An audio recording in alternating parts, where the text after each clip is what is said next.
I am Anna from Craft Me a Card, and I'm more than happy to start these 10 one-minute tips for you guys. The tip that I decided to share with you is one that I use almost every day.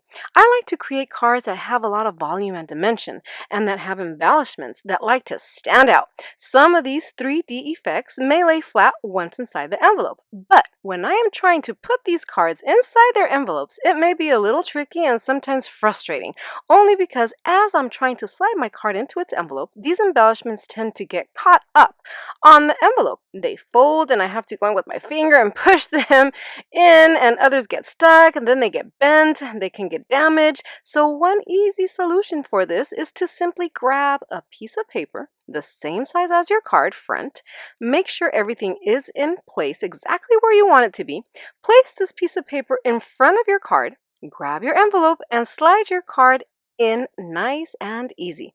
Once it's inside the envelope, you can remove the piece of paper and your card will be inside its envelope, nicely stitched with all the embellishments as you place them.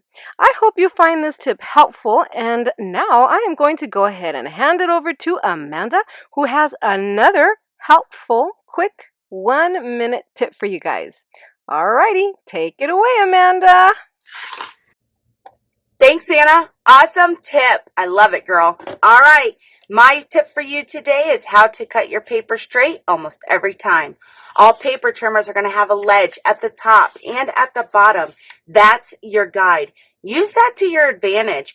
Push that paper up against the leverage and put a little bit of pressure on it. And the key is to run your blade against your paper. When we pull down on our blade, it moves the paper, causing it to not give us a straight cut. Now, for the longevity of your blade, you want to use both sides. So use that bottom leverage in your favor as well. But remember, go against your paper. Once you get the hang of it, you'll automatically know to start at the bottom, moving to the top, or vice versa. All right, Brenda, you are next, girl. Can't wait to hear your tip. Catch! Thanks, Amanda. So if you are like me and you have lots of washi tape but don't know what to do with it, let me show you how you can make some cards. So this is what I made with some of my washi tape. I used it to make cards with it. I left most of them blank so you could see where the washi tape is located, but you can embellish your cards with ephemera, stickers, whatever you would like. This one, I added some here and some on the top. Very pretty washi tape. And here's another one. This one has some on the sides, and this watermelon one, this one I did embellish with some summer stickers. And here is the last one. This one has swans and it has clouds. On to you, Emily.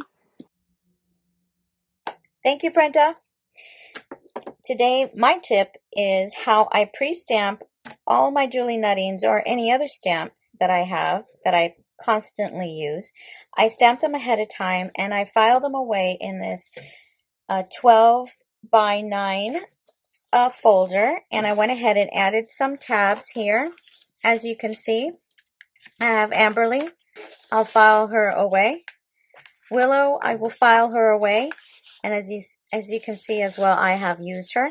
Very quick and easy. You can pull them out, fussy cut, whatever you need, and you are ready to use your Julie Nutting stamps, or maybe any other stamp that you have that you always use. You can go ahead and file them away in this folder, and I think it's a great tip to save some time. Thank you so much for watching. Now on to you, Jenny.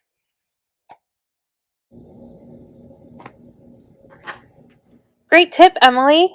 And for my tip, I'm going to share how I store my pre-colored images and bits and pieces of ephemera.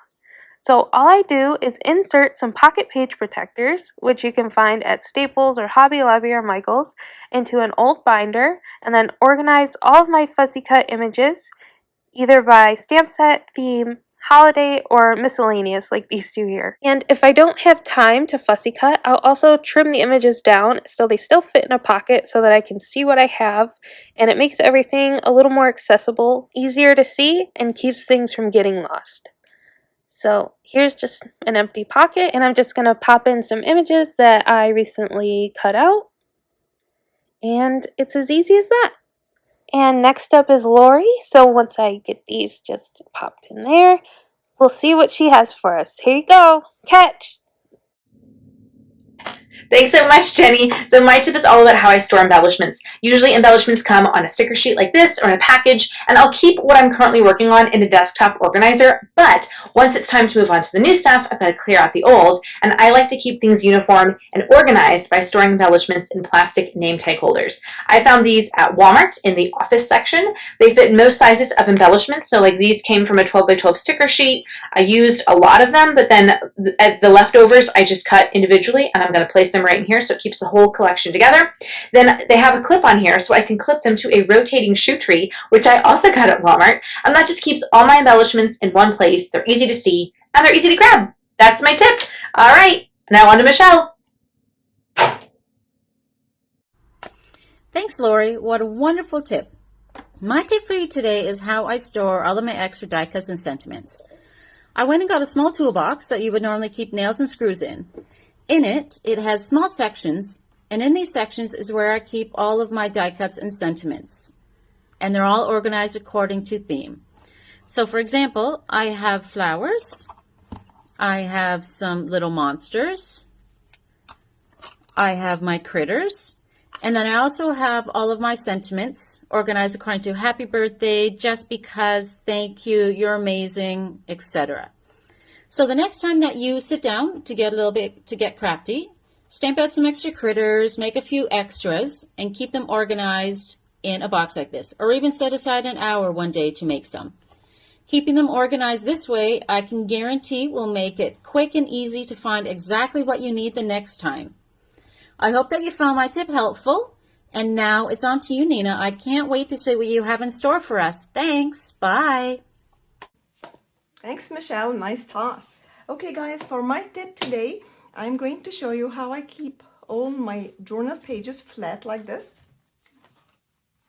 I just started this project. Can you see how my page is so warped?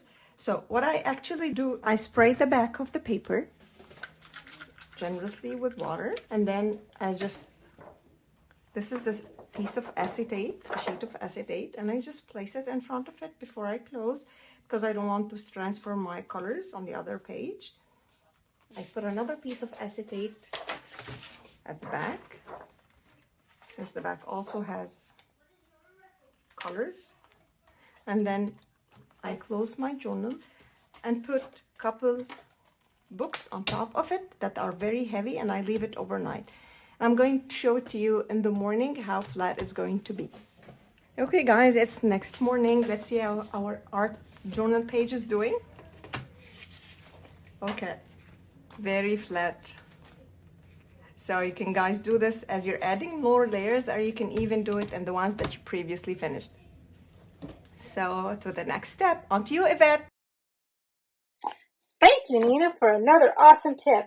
Here's my tip: cutting the dimension for your shakers or embellishments from Dollar Tree foam board. The trick is to only send it through your die cut machine with one pass. It's going to appear that it didn't cut through, but trust me, it will. All you have to do is pop that out. This is going to be for your shaker.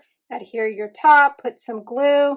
I also did it in an intricate die so that you can see you can use it for that as well. And here I made the shaker using that Dollar Tree foam. Nothing's going to fall out. So no more cutting 6 to 8 layers of cardstock or trying to line up that adhesive foam so your bits don't fall out. And the best part is you get a huge sheet for only $1. Okay, Rebecca, it's your turn. Let's see what fab tip you have. Here, Thank you, Yvette. My tip is a simple but effective one. You may be like me and have a pile of stencils in your craft area. Before I discovered this tip, I used to stack all my stencils together, and they would get all tangled up in each other, and they were difficult to see the various patterns. Then I discovered 6x6 page protectors, such as what you might use in a memory book. By taking the page protector and adding a square of black cardstock, I can now store 2 stencils per page protector. The stencils no longer tangle up. I can clearly see my stencil patterns, and luckily this size of page protector accommodates most stencils. I like to use a ring clip to hold them all together so I can hang my stencil collection on my pegboard within easy reach. It is a simple tip, but one of my favorites. I hope you found all of the tips in today's video helpful. Please be sure to check out all of our YouTube channels listed below. Thank you.